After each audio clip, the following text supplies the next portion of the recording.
Hello and good afternoon. Hi, how are you? Absolutely fantastic. RJ, I'm excited to talk with you.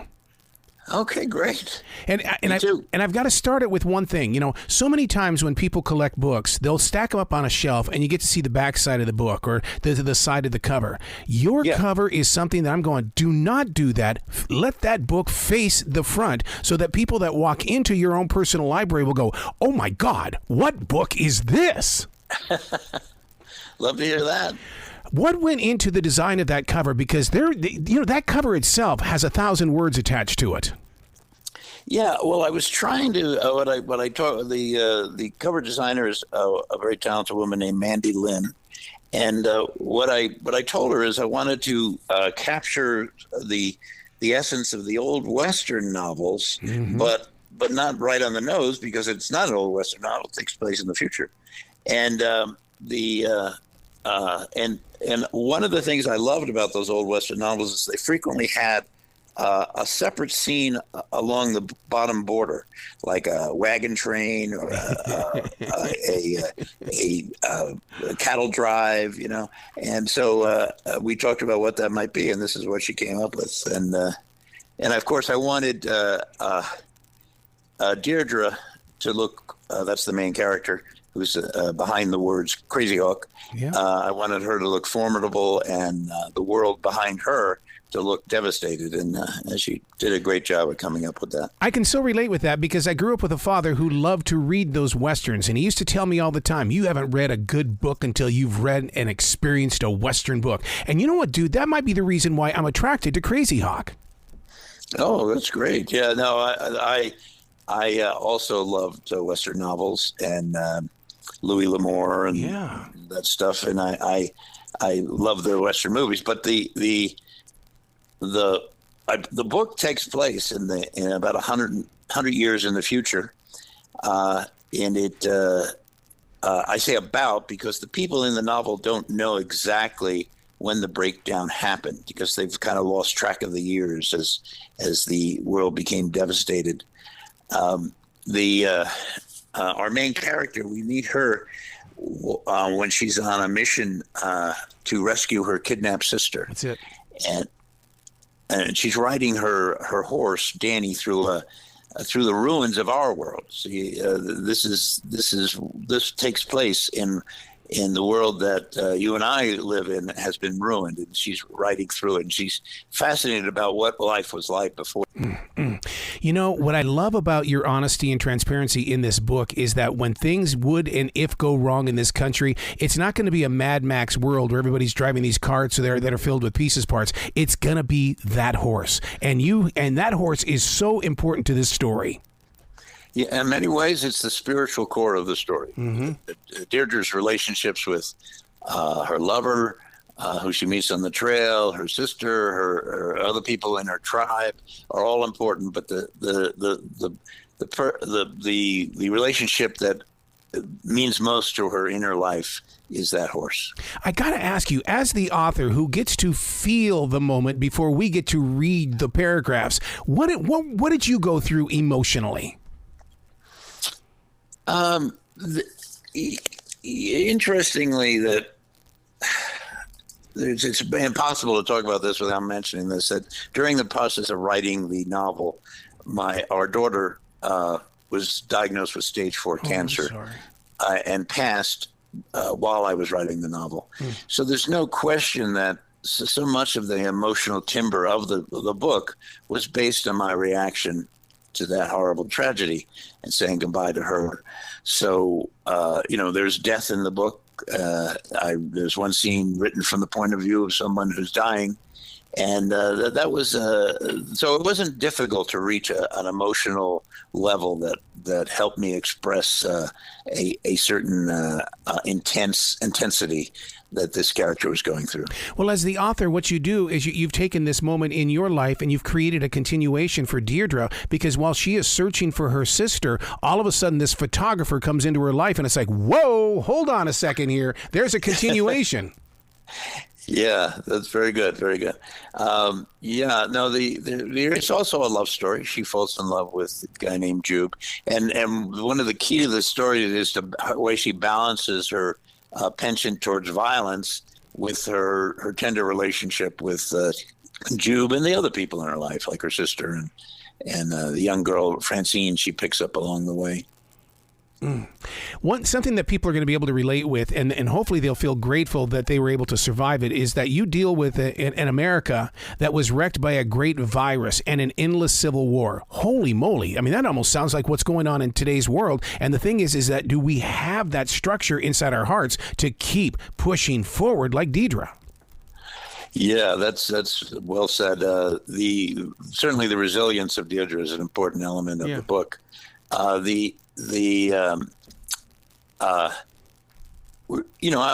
not a prophet. I'm not saying that's what the world's going to be, but I did discipline myself as best I could is to figure out if this kind of breakdown occurs, what would be the realistic result in the future. And I think one of the things I like best about the book, and other people have responded that way too, is that it does feel very believable. Some people say inevitable. I don't say that, but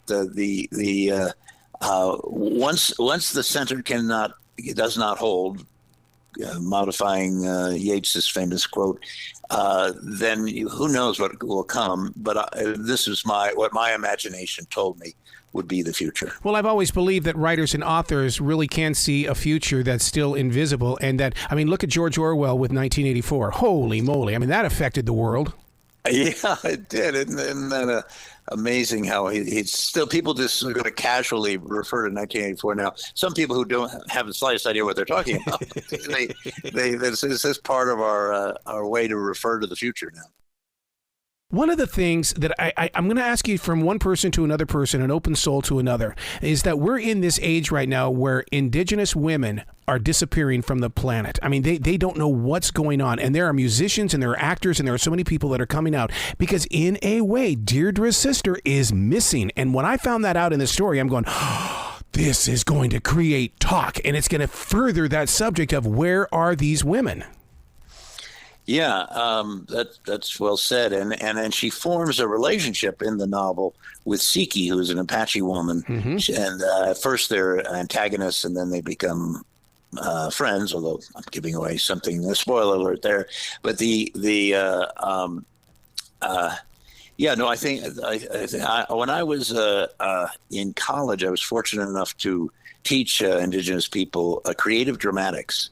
We actually toured California churches with this little troupe of Native Americans from the Phoenix area. And I have been fascinated. Many of my closest friends are indigenous, and I've been fascinated by the magnificence of the indigenous culture, as well as the tragedy that devastated them. And so one of the twists in the world I created in Crazy Hawk is that the indigenous people are the nations, actually very formidable people. And Jube, the man she meets along the trail, has a hard time believing her when she says, before the breakdown, the indigenous people were an oppressed people, because in the future world, they've become a powerful entity.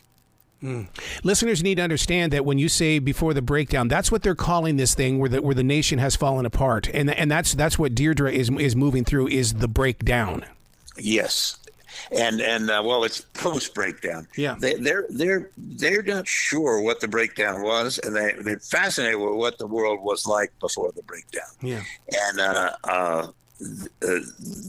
so Deirdre's one of Deirdre's hobbies or obsessions is to collect every bit of evidence of what life was like before the breakdown, and the life she's talking about is the world you and I live in. Yeah, and so it's kind of it's interesting because you can, when you create a world like that, you can have the fun of being in this barren, chilling, devolved world where a lot of the technology you and I are comfortable with has disappeared, but also there's a interesting aspect of watching them interpret our world, because one of the things that happens is she is able to, or her tribe is able to power up through solar panels a DVD player. Yeah. They get to watch DVDs of our world and trying to figure out, really, people used to live like that? One young girl says, well, one guy just sits at a desk all day. How can that make, what good does that do? And so, and of course, not everything they learn or think they learn is accurate, because there's a discussion in the book about what was the cloud. They keep talking about the cloud, where they stored information. What was it, a real cloud? Was it in the sky? And Deirdre, who's the head of everybody, but not quite sure what the cloud is either, says, I think it had something to do with satellites. But so that's the world they live in. See, and through my Native American spiritualities, I would read a book like this and hear about this cloud, and I would think, is that the great communicator, the great creator? Is that where all the answers are? Is in this thing called the cloud? Yeah, exactly. That's exactly right. That is exactly the way Siki, the Apache woman, she tends to think that way. And by the way, every culture they run into in the thing, each one of them has their own sense of spirituality. Yeah. And the Apache woman, Siki, very much is connected with her traditional spirituality. Wow. You're known for making pictures move. So to place everything now inside a book where you're making our imaginations move, I can't imagine how you envisioned this story to come into being. Did you see actors playing out these roles and then you would just type onto the screen? How did you bring this story to life? Yeah, I was definitely wanted to write a novel. I didn't want to write a idea for a movie. Right. I wanted to commit to a new a genre I hadn't. I was going to say I hadn't experimented with, but I had experimented with writing novels frequently. But I wanted to finish one. I wanted to bring it to completion. And as I said, I started it before my daughter was diagnosed, and that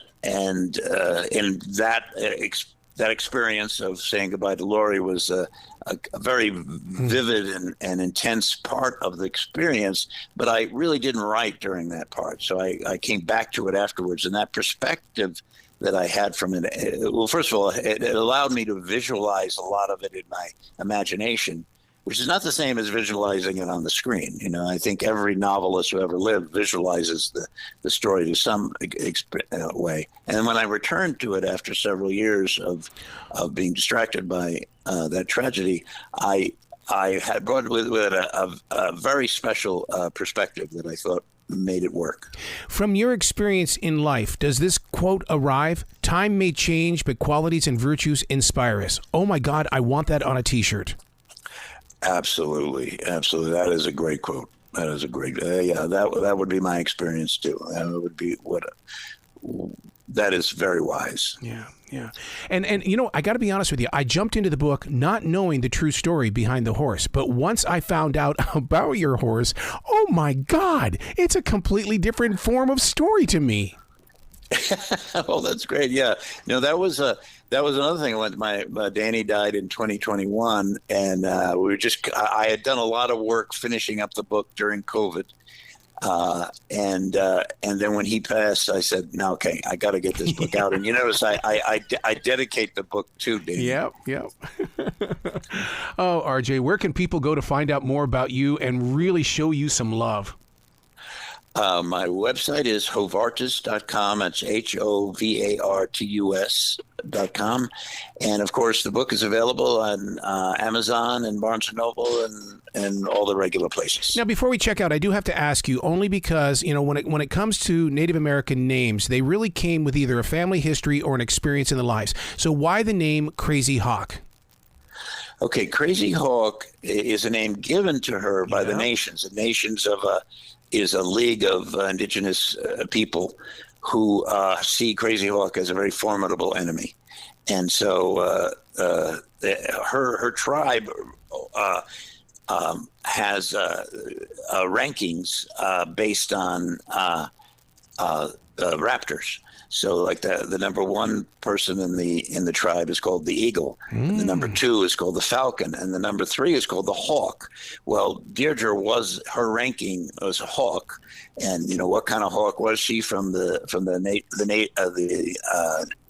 nation's point of view was the crazy hawk. Wow. And that's became her nickname. So it was actually a kind of an insult / compliment at the same time. When you explain it that way, and right away I look to my left, and to my left is a acoustic. You know what acoustic is, right? Yeah, absolutely. Oh my God, dude. So the very second you started explaining that story, my eyes went right over to that acoustic. It's like, I'm going to go in there and I'm just going to touch the shoulder of my enemy. Right, exactly.